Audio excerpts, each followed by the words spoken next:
स्वागत है आपका सोनी क्लासेज में। हम लोग क्लास 8 में वर्ग और वर्गमूल पढ़ रहे हैं और इसका ये पार्ट 5 हो जाएगा। इसके पहले 4 पार्ट हम लोग कर चुके हैं, ठीक है। और आपको बता दें कि ये जो पीछे वाला एक एक्सरसाइज था, पीछे वाला जो हम लोग एक्सरसाइज 2 का ए सॉल्व किए थे, इसमें जो क्वेश्चन नंबर 19 था, 19 का 1 था, उसमें थोड़ा सा करेक्शन आपको करना था कि जैसे कि यहाँ पे 25 + 1 जो होगा, हमने 25 ही लिख दिया था। आपको यहाँ पे क्या करना है, 25 + 1 26 कर देना है। कितना कर देना है? 26 कर देना है। ये एक करेक्शन उसमें कर लेना है। और चलिए आज हम लोग पढ़ने जा रहे हैं कि गुना, बिना गुना किए हुए 2 अंक का कोई भी संख्या होगा ना, तो उसको बिना गुना किए हुए ही हम लोग उसका वर्ग ज्ञात कर सकते हैं, ठीक है। क्या टॉपिक क्या है कि बिना गुना किए 2 अंकों की संख्याओं का वर्ग ज्ञात करना। जैसे मान लीजिए कि 16 का आपको वर्ग ज्ञात करना है, ठीक है। आपको हम कहें कि 16 का वर्ग ज्ञात कीजिए, तो अगर आपने याद किया होगा तो 16 का वर्ग होता है 256, ठीक। मान लीजिए कि अगर आपको याद नहीं है तो आप क्या कीजिएगा, 16 × 16 कीजिएगा, यही ना कीजिएगा। 16 × 6 = 96 और 16 × 1 = 16, 6 9 6 15 और 1 1 2 216। ऐसे इसको आप सॉल्व कीजिएगा, ठीक है। लेकिन ये थोड़ा लंबा प्रोसेस है, ये जो प्रोसेस है लंबा है। इसको हम लोग आज शॉर्ट करने जा रहे हैं एक फॉर्मूला के थ्रू। आज हम लोग 2 अंक का संख्या, या ध्यान रखिएगा कितना अंक का संख्या, 2 अंक की संख्या का जो भी संख्याएं हैं 2 अंक की, उनका हम लोग वर्ग ज्ञात करेंगे आज एक फार्मूला के थ्रू। चलिए देखिए फार्मूला क्या है। तो सबसे पहले आपको एक फार्मूला याद करना होगा कि a + b का होल स्क्वायर के रूप में अगर कोई संख्या दिया हुआ है तो उसको हम a² + 2ab + b² लिख सकते हैं, ठीक है। ये एक फॉर्म हो गया, ये एक रूप हो गया। इसी से हम लोग, इसी के हेल्प से हम लोग ना क्या करेंगे कि इसका वर्ग ज्ञात करेंगे। तो चलिए शुरू करते हैं। पहले 16 से ही ट्राई मारते हैं। जैसे कि यहाँ पर हम 16 लिख दिए। कितना लिख दिए? 16 लिख दिए। हमको करना है 16 का स्क्वायर। तो जो ये वाला है, इकाई वाला अंक है, इसको b मान के चलना है, और जो दहाई वाला अंक है उसको a मान के चलना है। तो हम इसको यहाँ लिख रहे हैं कि b के जगह पर मेरे पास में 6 है और a के जगह पर मेरे पास में कितना है, 1 है। और इसका जो प्रोसेस है हमको इधर से शुरू करना है। b² पहले करना है, फिर 2ab करना है, फिर a² करना है, ठीक। 1 बाय 1 करके प्रोसेस समझिएगा, सारा चीज़ आपको समझ में आ जाएगा। तो सबसे पहले हमको करना है b का स्क्वायर। तो b कितना है? 6। 6 का स्क्वायर कितना होता है? 6 × 6 = 36 होता है। कितना होता है? 36 होता है। तो 36 का 6 लिख दिए और हासिल 3 याद रखना है, ठीक। फिर क्या है? 2ab है। 2ab कहने का मतलब है कि 2 गुने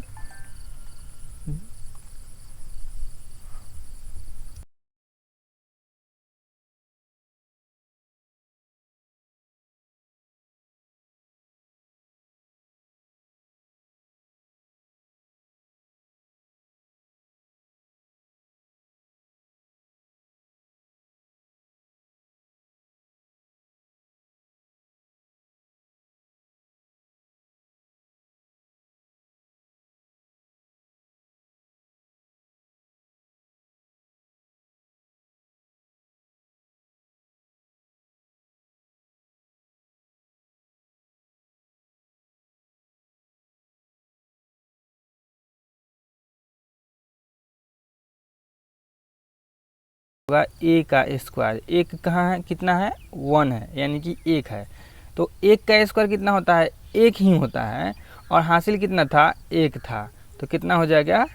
1 में 1 जोड़ दिए 2, यानी कि 16 का स्क्वायर कितना हो गया? 256।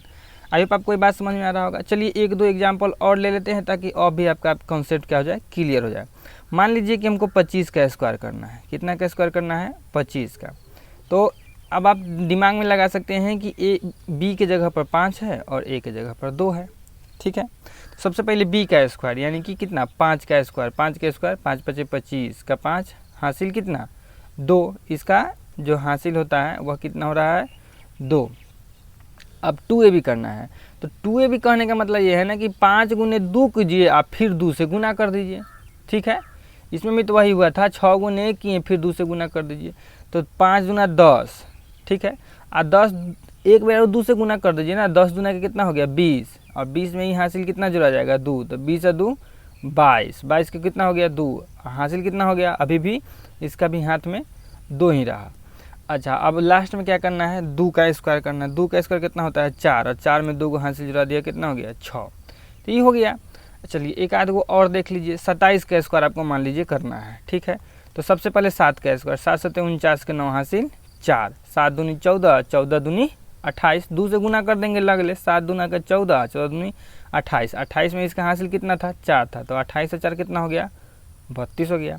32 का 2 हासिल कितना हो गया 3, और 2 दूनी के फिर इसका स्क्वायर कर देंगे, 2 दूनी के 4, और 4 में 3 जोड़ देंगे कितना 7, 729। आई होप आपको ये अब समझ में आ रहा होगा कि ये 2 अंक का जो स्क्वायर है यानी कि वर्ग है कैसे किया जाएगा। एकदम मुजवानी, मतलब कि एकदम कहीं कोई कैलकुलेशन करने की ज़रूरत ही नहीं। जैसे कि 55 का स्क्वायर करना है, तो 55 वाला का एगो ट्रिक तो ये भी था कि 5 गुने 6 गुने 100 करना है और प्लस 25 करना है, इससे भी आ जाता है।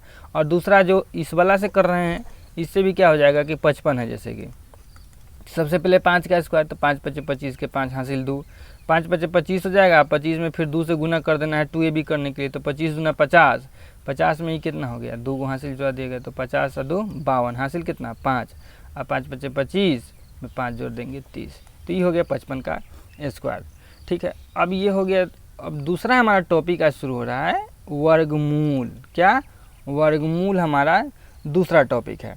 तो दूसरा टॉपिक को समझने से पहले ये कुछ देखिए, जैसे कि मान लीजिए कि अभी हम लोग 16 का स्क्वायर निकाले हैं, कितना आया है 256, ठीक है। 17 का स्क्वायर निकाले हैं, कितना आया है 289 हैं।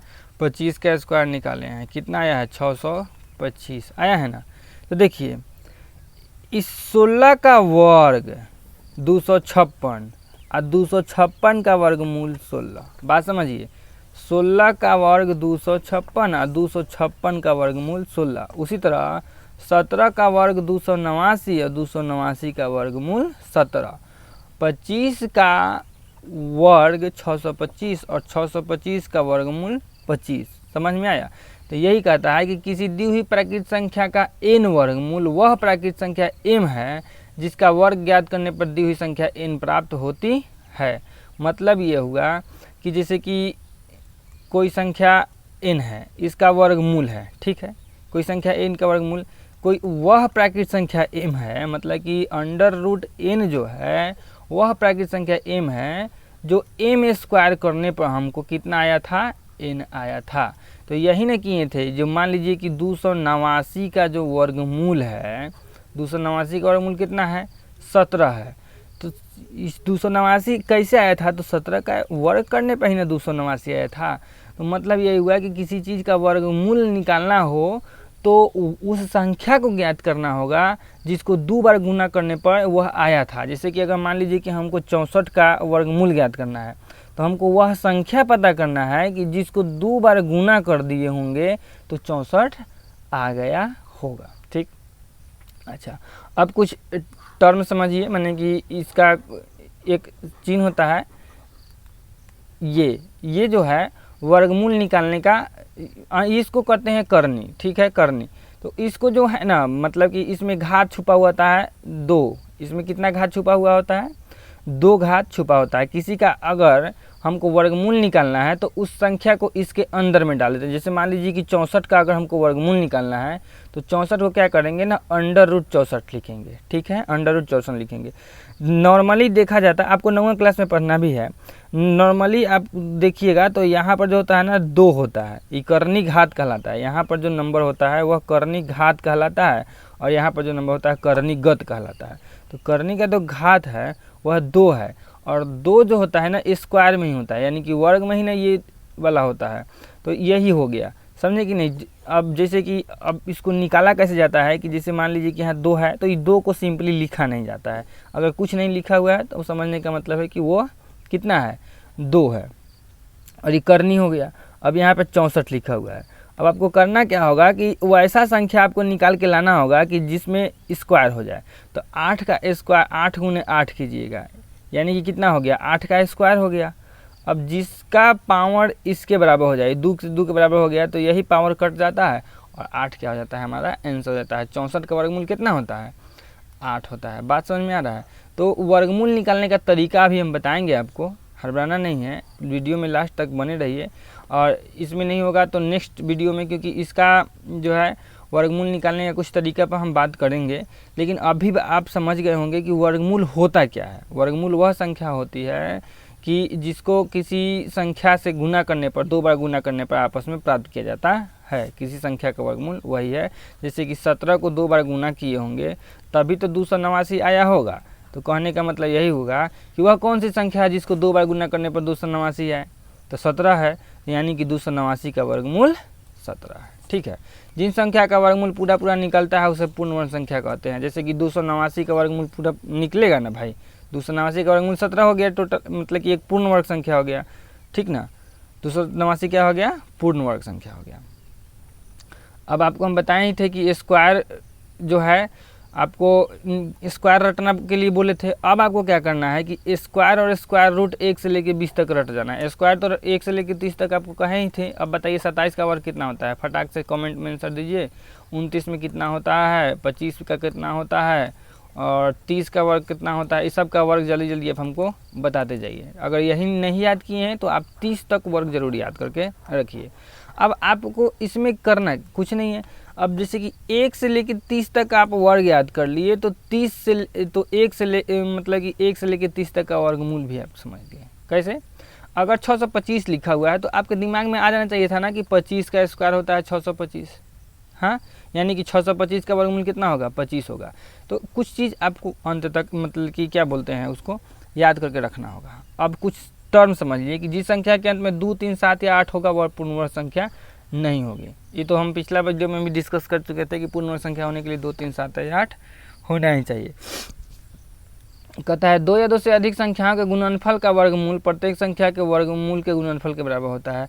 मतलब ये कहता है कि जैसे बात को समझिए, एग्जाम्पल यहीं से समझ लीजिए कि 2 संख्या का गुणनफल का जो वर्गमूल होगा वही उस सब संख्या के इंडिविजुअली एक एक करके वर्गमूल का भी गुणनफल हो जाएगा। जैसे कि 4, 9 और 25 को गुना कीजिएंगे तो 25 चौका 100, 900 हो गया। 900 वर्गमूल कितना होता है, 30 होता है। तो एक तरीका तो यह है कि सबको गुना करके आप निकाल लीजिए।